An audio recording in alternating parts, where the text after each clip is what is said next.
তো এটা আসলে যার যায় সেই জানে। তো খালাম্মা সম্ভবত 9 তারিখে, হ্যাঁ 9 তারিখেই আমরা জানতে পারলাম যে খালাম্মা চিরবিদায় নিয়েছেন।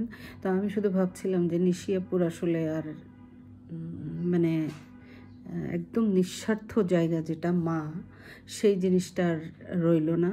তো যাই হোক, বেশি খারাপ লাগছিল যে আপু সামনে নাই আর কি, মায়ের পাশে থাকতে পারলো না। মায়ের শেষ বেলায় মার কিছু বলার ছিল কি না, মনের কোনো অভিব্যক্তি ছিল কি না সন্তানের প্রতি, এই ব্যাপারগুলো আসলে খুব কষ্টদায়ক ব্যাপার। যে বলে যেতে পারে নাই বা আপু শুনতে পারে নাই, এই আক্ষেপটা আজীবনই থাকবে। আর সম্ভবত বাপ্পি ভাইয়েরাও তখন বাড়িতে ছিল না, ওনারা তিশা আপুর বাবার বাড়িতে ছিলেন, আমি যতদূর তাদের ভিডিওর মাধ্যমে জেনেছি। তো আল্লাহ জানে উনি কতটা কষ্ট পাইছেন বা উনি কতটা কিছু বলার ছিল হয়তোবা, কিন্তু কাছে কেউ ছিল না আপনজন, অর্থাৎ সন্তানেরা। তো এটা খুবই মর্মান্তিক। আর আমরা সবাই এটাই দোয়া করব, সবারই চলে যেতে হবে, তবে যার যায় সেই জানে। যার মা নেই বাবা নেই তারাই বোঝে যে মা বাবার শূন্যতা আসলে কিছু দিয়েই পূরণ করা যায় না। এটা খুবই কষ্টের একটা ব্যাপার। আমরা আমাদের যাদের মা বাবা আছে, আমরা যেন অবশ্যই মা বাবার প্রতি আমরা সহনশীল হই, মা বাবার যত্ন নেই। তাদেরকে একা রেখে আসলে কখনো যত বড় কাজই হোক না কেন, তাদেরকে একা রেখে আমাদের কোনো দিকেই যাওয়া উচিত না। এই ব্যাপারটা আমরা সবসময় মাথায় রাখবো। আর আমি যতটুকু দেখেছি নিশি আপু, বাপ্পি ভাই, ওরা ওদের মায়ের প্রতি কিন্তু খুবই খুবই ভীষণ আন্তরিক ছিল, ভীষণ পজিটিভ ছিল। আর নিশি আপু তো আসলে মেয়েরা একটু বেশিই হয়। তো নিশি আপু এখন একেবারেই বাকরুদ্ধ। অনেকের ভিডিওর মাধ্যমেই জানতে পারছি আপু নাকি মাঝে একদিন মাথা ঘুরে পড়েও গেছে, গতকালকের ঘটনা এটা। আসলে খাওয়া দাওয়া তো করতে পারছে না, সামনে থাকলে একরকম ছিল, মা চলে গেছে, সেই উপস্থিত নেই কাছে, বাংলাদেশেও নেই, সে বাংলাদেশের বাইরে। তো আল্লাহ তাকে ধৈর্য ধারণ করার ক্ষমতা দিক, আমি এই দোয়াই করব, আপনারাও এই দোয়া করবেন। আর সব মা বাবার প্রতি আমার দোয়া থাকবে, আল্লাহ তাদেরকে সুস্থ রাখুক। আর ছোট্ট তাবিয়াটার কথা খুব মনে পড়ে, যে ও সবসময় ওর দাদির আশেপাশে লেগে থাকতো, কিন্তু তান তাবিয়া ওরা। আর তানজিলার ব্যাপারটা আলাদা, ও তো একটু বড় এবং ও তো আলাদা একটা ব্যাপার, ওটা নাই বলি। কিন্তু তান তাবিয়া ওরা কিন্তু ওর দাদিকে খুব বেশি ভালোবাসতো। আর ওর দাদিও ওদের প্রতি যে কি মহব্বত ছিল আমি দেখেছি যতটা। আর উনি আসলে মানে ওনাকে ভাষায় প্রকাশ করা যাবে না যে উনি এত গোছালো একটা মানুষ ছিল, এত পরিপাটি একটা মানুষ ছিল। খুব মানে ওনার ঘরের প্রত্যেকটা জিনিস এত পরিপাটি করে রাখা, সে যুগের মানুষ, অথচ সব জিনিস টিপটপ টাইডাই থাকতো সব সময়। আমি খেয়াল করতাম যখন বাপি ভাই হচ্ছে নিচে গিয়ে যখন ভিডিও করতো খালাম্মার সাথে কথা বলে বলে, তখন আমি দেখেছি উনি খুবই মানে গোছালো একটা মহিলা, মানে সংসারী যাকে বলে আর কি, যেটা আজকাল খুব কমই লক্ষণীয়। যে আমাদের সবই আছে, তারপরে আমরা কিন্তু গোছ গাছ যে ব্যাপারটা ওইটা না।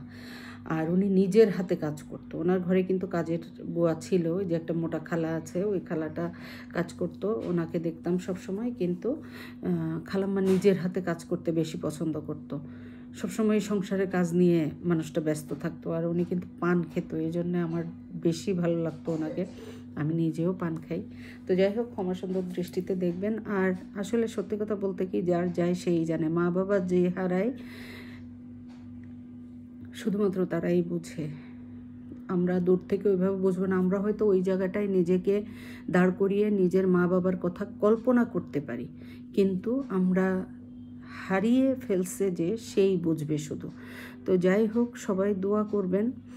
আর আল্লাহ যাতে এই মানুষটার জানা অজানা কোনো গুনাহ থাকলে সেটা মাফ করে দিয়ে আল্লাহ যেন তার কবরকে একটা আরামের জায়গায় পরিণত করে দেন। আল্লাহ যেন তাকে জান্নাতুল ফেরদাউস দান করেন, বেহেশতবাসীদের কাতারে আল্লাহ তাকে রাখুক, আমরা এই দোয়া করি। তো সবাই ভালো থাকবেন। আমার কথার মধ্যে যদি কোনো ভুল ত্রুটি হয়ে থাকে, ভিডিওর মধ্যে যদি কোনো ভুল ত্রুটি হয়ে থাকে, তাহলে আপনারা ক্ষমা সুন্দর দৃষ্টিতে দেখবেন, কারণ আমি এই প্ল্যাটফর্মে একদমই নতুন। আর খালাম্মার যে বিষয়টা নিয়ে আমি আগেও একটা ভিডিও করেছি, আজকেও দিচ্ছি, এটা জাস্ট আমার মনের একটা ব্যাপার, মনের মানে খালাম্মার প্রতি সম্মানার্থে আমি এই ভিডিওটা তৈরি করেছি, ভালোবাসা থেকে। কারণ ওনাকে আমার খুব ভালো লাগতো, আমার পছন্দের একজন মানুষ। তাছাড়া আর কোনো কারণ নাই, কিন্তু আমি একদম মানে বলতে পারি, একদম অনেস্টলি বলতে পারি যে আর কোনো কারণ নাই। কারণ আমার চ্যানেলের ভিউ এমনিও হয় না, অমনিও হয় না, কারণ আমি নতুন। তো এটা কোনো ব্যাপার না। ব্যাপার হচ্ছে যে আমি এতদিন ওনাকে দেখে আসছি, হঠাৎ করে এরকম একটা খবর, ওনার চিরবিদায়ের খবর। তো সেই ক্ষেত্রে আমি ভিডিওটা আমার খালাম্মার প্রতি সম্মান থেকে করেছি, ভালোবাসা থেকে করেছি, এটুকুই। আপনারা কেউ যদি অন্য কোনোভাবে খারাপভাবে নেন, আসলে এটা আমার কিছু করার নাই। আমি ওনার প্রতি আমার সম্মান আগেও ছিল, এখনও উনি এই পৃথিবীতে নেই, আমি ওনার জন্য দোয়া করব।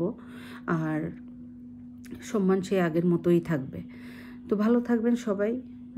যদি ভুল ত্রুটি হয় ক্ষমা সুন্দর দৃষ্টিতে দেখবেন। আর এটুকুই আপডেট আমি জানতে পারছি আপুদের সম্বন্ধে। আর বাপ্পি ভাই, তিশা আপু ওরা এখনও কোনো আপডেট দেয়নি ওদের চ্যানেল থেকে, নিশি আপুও দেয়নি।